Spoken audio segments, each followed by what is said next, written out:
So we're out here in, what is this, Castle Rock, Colorado, and this is called the Philip S. Morris or Philip S. Moore. I'll put that in the bottom of the screen here. It's like a park that they've created, which is actually pretty fantastic, right? If you look over on the side here, you've got some jungle gym that adults can use. You've got a zip line all the way over here, and then some kind of feature little jungle gym situation over there up just below that hill. You got a few hiking trails around here as well, and then right down there is where you land when you're zip lining. And then what else? Over here behind me, like Colorado has the, what is that called? The Manitou Springs incline, right? It's absolutely insane. Like, I'll put how many steps are in it in the bottom here. But Colorado's, oh, what is this? Castle Rock has its own version of that, which is what's behind me right now. So it's a total of about 200 steps, and we're going to hit it today. So we're going to try to climb up there and just kind of see what it's like. I've done the incline before, and it's really a lot of work. So 200 steps, I feel like I can get up there and get down without feeling too winded, but that's soon to be discovered. But anyway, the reason we're here today is to talk watches, right? Apple versus Garmin. Anybody who's in the outdoors or you're out there doing things, oh, there's somebody ziplining right now. That's pretty cool. But yeah, anyways, anyone who's into fitness, sooner or later, well, fitness, outdoors life, gadgets, or anything like that, sooner or later it comes down to what are you wearing on your wrist, right? If you're a watch kind of person. So the question always comes up, and for me as well, when I was going through this decision, right, it's like, what do I buy? Do I wear both watches everywhere I go? And I've actually done that. For the longest time, for like over a year, I would wear both, right? Because I want to see my health stats. I want to see my run times on both the Garmin app, because it's got certain things that I like, and I can also see it on my Apple activity or fitness application on my iPhone and everything else. So it's like I was wearing both watches. So I would do a lap, right? I run a lap, I got to click it on this side, I got to click it on this side.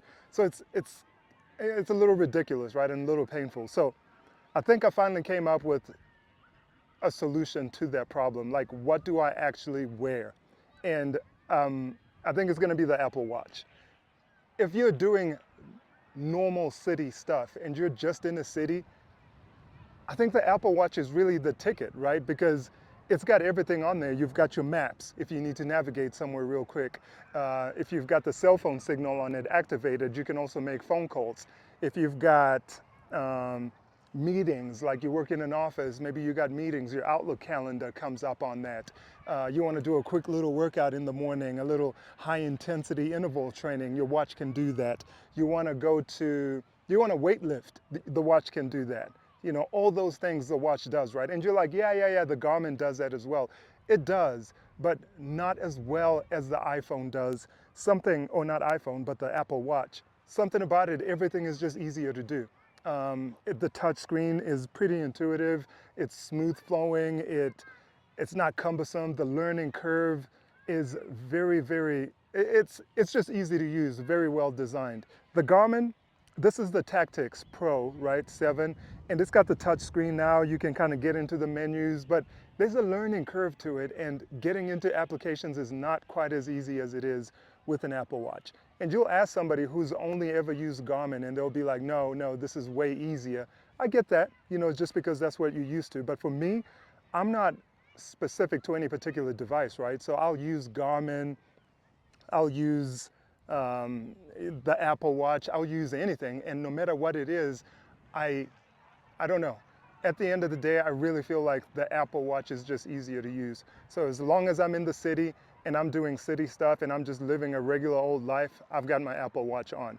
The Apple Ultra, which is what this is actually better than the previous generation, right? For the first time, you can almost go 3 days without charging it. You know, brand new out of the box. It may dwindle a little bit as you go through its life cycle, but out of the box, you can go 3 hours, or not 3 hours, but 3 days without charging it. That's pretty good. Normally, you have to charge your iPhone every single night, right?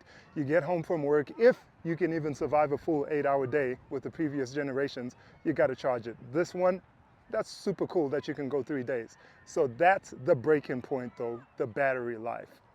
If you need battery life and you're out in the middle of nowhere, you're gonna wanna switch to a Garmin, right?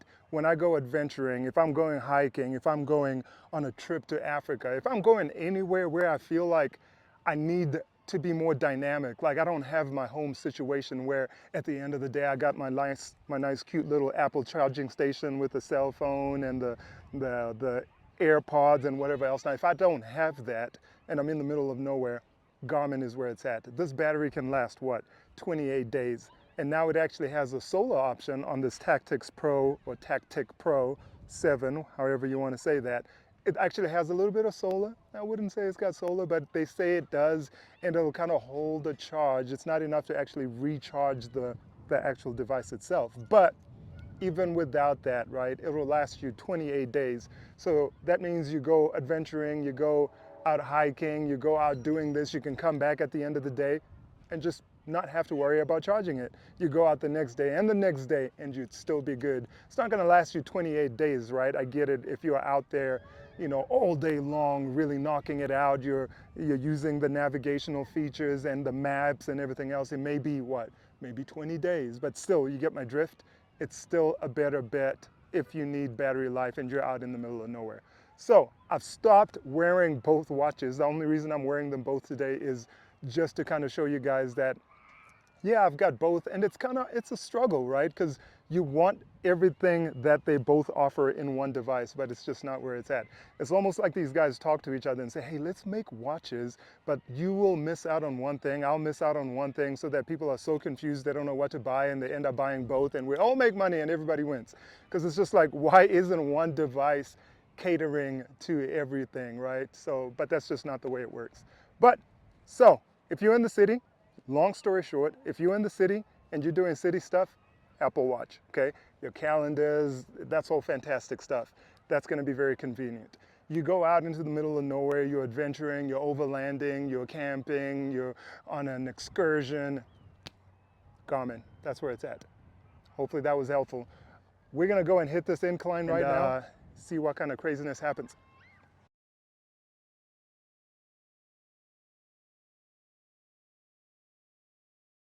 That wasn't too painful. Like I said, I've done the Manitou Springs incline before, and you know, that'll take you forever. This was all of what, 3.5 minutes, and that's the first time I've ever done it. So it's not difficult. You do get tired getting up here, but definitely doable. Now, I'm gonna check out the zip line.